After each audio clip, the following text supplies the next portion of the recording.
Don't sign it, sign it. All you need to know on engaging an agent, the paperwork, within 5 minutes, we're going to make you an expert. Stay tuned.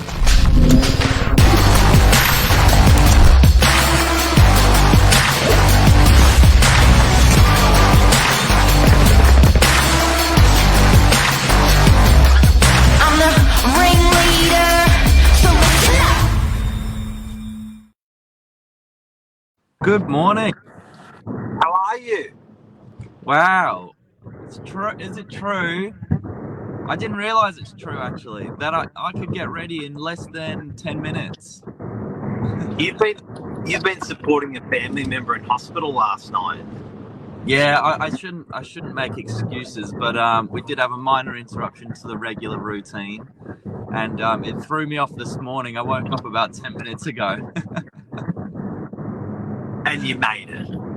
We made it. We hit the deadline. We're here to talk about contracts, getting yourself out of a pickle, and this is a big topic. I mean, it's there's two pieces of paperwork you need to sell your property. One's an agency agreement that allows a real estate agent to engage with buyers and disclose your address.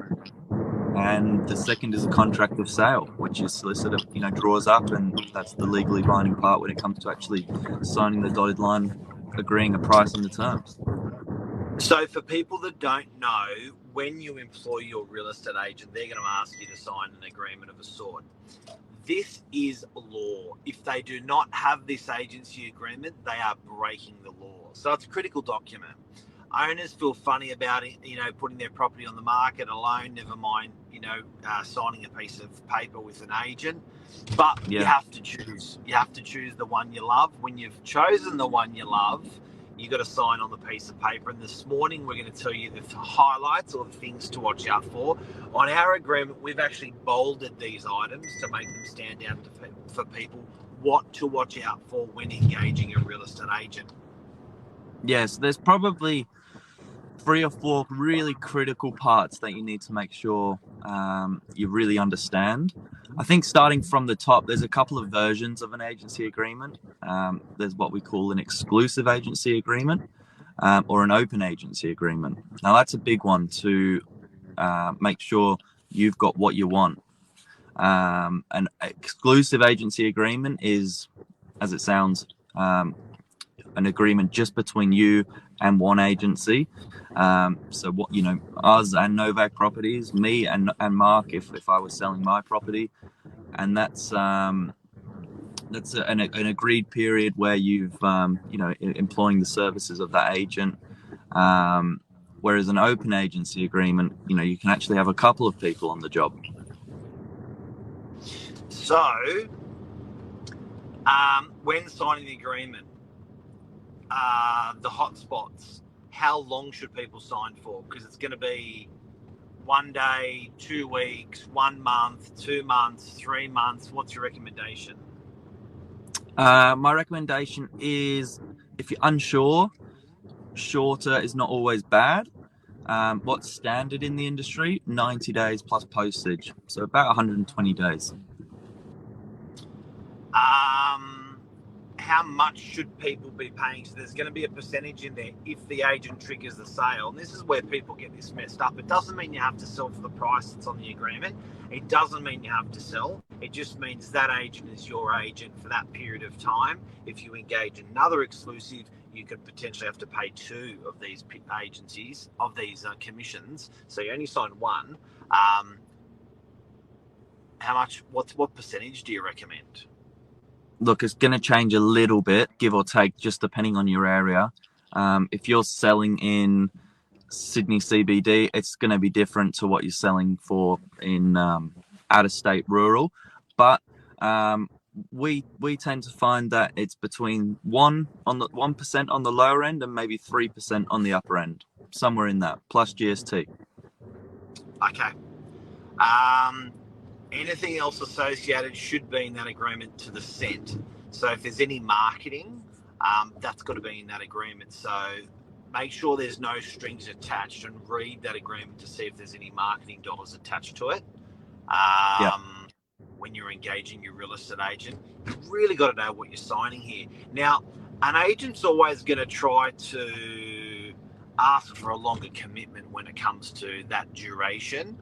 You as a seller can always have the rights to ask for a shorter commitment. And I guess you've got to meet middle ground there and find that sort of happy place of where you want that fee to be.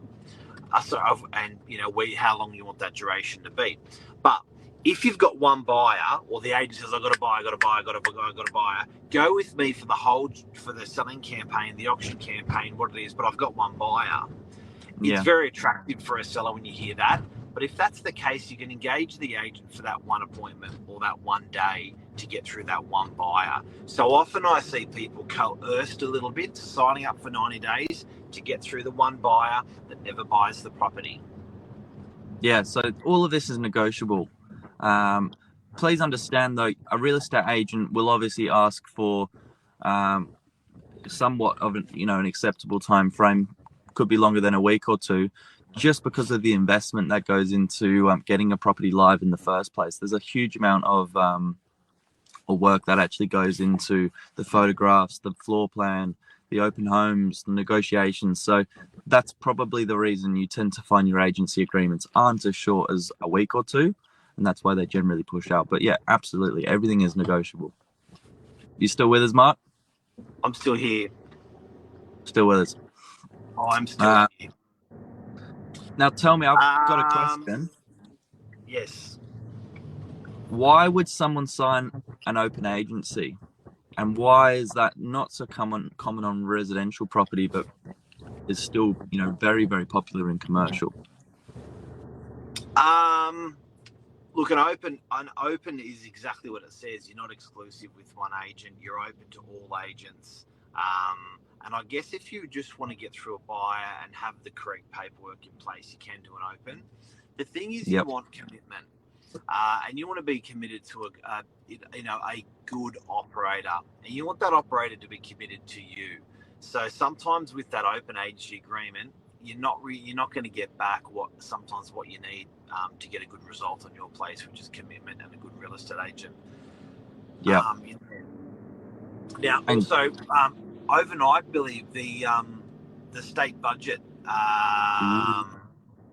Looks like it's going to be pushing prices up. Luke's just reported that. I've just invited Luke if he wants to join us as well. Wow. I've just sent him a little link, so it'll be interesting if he's dressed. Dressed to impress. He might be off the back of a run, knowing Luke at this time. I think it's 5 o'clock he's doing it. Best buyers agent in the country. Now, is there anything else to report on engaging a real estate agent and know what you're signing? Rentals is another one. With rentals, same thing goes. It's a little bit different with exclusive and open with rentals, but residential, that is. Where if you do want to disengage the agent, you can have 30, 60, 90 days on as notice period. But the interesting thing is, you can actually. That's really just a bit of a period. We've recently had this where we've taken over a property, and the agents insisted that they enforce the 60 days or 90 days. We've insisted we'd like to just pay out that 60 days or 90 days of management fees of the rental of that property. So say the property's rented for $600 a week, say it's a 6% commission, $36 a week for that 90-day period, 60-day, 30-day period. We will pay out when we're taking over the rental from another agent. So I think if you're engaging an agent and you're not sure and you don't have that, they haven't earned the brownie points with you, you can ask for less, and I reckon 99% of the time they will. So guys and girls, if you are signing up for a rental, go short, and then if you hit the wall, you can always switch. Yeah, that's a really important one. I think if there's any doubt, ask the agent, have an open conversation, and just remember, all these things can be negotiated. Happy days. I think we covered agency agreements, engaging a real estate agent, what you sign, think about it. Would you recommend to get a lawyer to check the agency agreement before you sign? Yeah, that's a good question. A lot of people do. I'd say on percentage, maybe 30% would run it past their lawyer. 30% would, and 70% are pretty confident they would, that in what they're reading. Yep. The good news, guys, if you've never seen one of these documents before, as Mark said, with our ones, we highlight everything that's super critical in bold. So it's pretty self-explanatory and pretty easy to read through. But yeah, if in doubt, always do. And I think the other big one is, by law, a property of sale must be given a 10% range. It's called an opinion of value. It's not a selling value. It must be substantiated with comparable sales. But quite often we get asked, if I sign the agency agreement, do I have to sell in that price range? And if I'm going to auction, does my reserve have to be in that price range? The answer is no, but it must be given to you by law.